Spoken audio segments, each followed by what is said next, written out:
पिछले 2 दशकों से छत्तीसगढ़ के जंगलों और देश की इंटरनल सिक्योरिटी के लिए सबसे बड़ा खतरा बना एक नाम मारवी हिड़मा। यह वह खूंखार नक्सली कमांडर था जिसने 26 से अधिक बड़े हमलों को अंजाम दिया, जिनमें 2010 का दंतेवाड़ा हमला भी शामिल है, जिसमें 76 जवान शहीद हो गए थे। हिड़मा पर 1 करोड़ का इनाम था और वह हमेशा 3 लेयर सिक्योरिटी के घेरे में रहता था। उसे पकड़ना या मार गिराना सुरक्षा बलों के लिए सबसे बड़ी चुनौती थी। लेकिन 18 नवंबर की सुबह सब कुछ बदल गया। उसकी मां की भावुक अपील को ठुकराने और सरेंडर से इनकार करने के ठीक 8 दिन बाद हिड़मा को छत्तीसगढ़ आंध्र प्रदेश बॉर्डर पर ढेर कर दिया गया। उसके साथ उसकी पत्नी मडकम राजे और सबसे भरोसेमंद बॉडीगार्ड बारसे देवा भी मारा गया। आखिर सरेंडर के ऑफर से लेकर एनकाउंटर तक के 8 दिनों में क्या क्या हुआ? वह कौन सी गलती थी जिसने हिड़मा को तेलंगाना के सेफ रास्ते के बजाय आंध्र प्रदेश के जाल में फंसा दिया? आइए जानते हैं हिड़मा एनकाउंटर की इंटरेस्टिंग इनसाइड स्टोरी इस वीडियो में। नमस्कार, मैं हूं जयदीप और आप देख रहे हैं इंडिया.com। 10 नवंबर को छत्तीसगढ़ के डिप्टी सीएम विजय शर्मा ने हिड़मा को शांति का आखिरी मौका दिया। वह 550 किलोमीटर की यात्रा कर सुकमा जिले के उस गांव पहुंचे जहां हिड़मा और उसके बॉडीगार्ड देवा की मां रहती थी। डिप्टी सीएम की सलाह पर दोनों माओं ने एक वीडियो संदेश के जरिए अपने बेटों से सरेंडर करने की अपील की। 3-4 दिन बाद खुफिया जानकारी मिली कि हिड़मा ने मां की गुहार को ठुकरा दिया। एक पूर्व नक्सली के मुताबिक हिड़मा बेहद कट्टर और स्वाभिमानी था।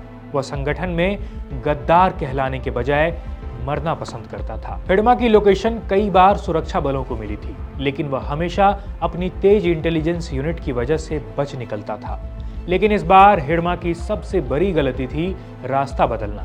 वह हमेशा तेलंगाना के करीब के बॉर्डर से राज्य बदलता था, लेकिन इस बार शायद चकमा देने के लिए उसने आंध्र प्रदेश के घने जंगलों का रास्ता चुना।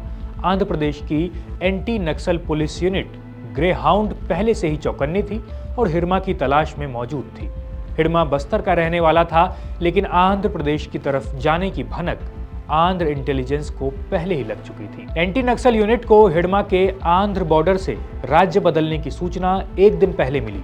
यूनिट जानती थी कि उसे दबे पांव ही दबोचा जा सकता है। ऑपरेशन की शुरुआत 8 नवंबर की रात को हुई।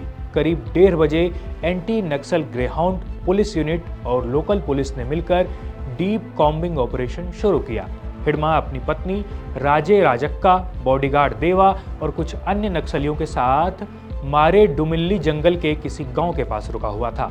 वह मूवमेंट शुरू ही करने वाला था। घने जंगल में सुबह तक चली मुठभेड़ में 1 करोड़ के इनामी हिड़मा, उसकी पत्नी और 6 नक्सली मारे गए। हिड़मा की मौत के साथ ही उसका सबसे करीबी और भरोसेमंद बॉडीगार्ड देवा भी मारा जा चुका है।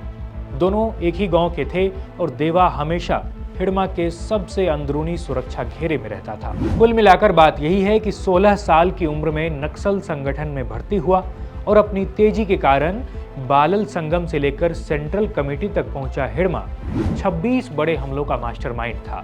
उसने सरेंडर करने के बजाय मरना चुना, लेकिन उसकी एक गलत चाल और ग्रेहाउंड फोर्स की चालाकी ने 18 नवंबर की सुबह आतंक के इस बड़े चेहरे को हमेशा के लिए खत्म कर दिया। यह एनकाउंटर सुरक्षा बलों के लिए एक बहुत बड़ी सफलता है। इस खबर पर फिलहाल इतना ही। देश और दुनिया की तमाम खबरों के लिए देखते रहिए इंडिया.com।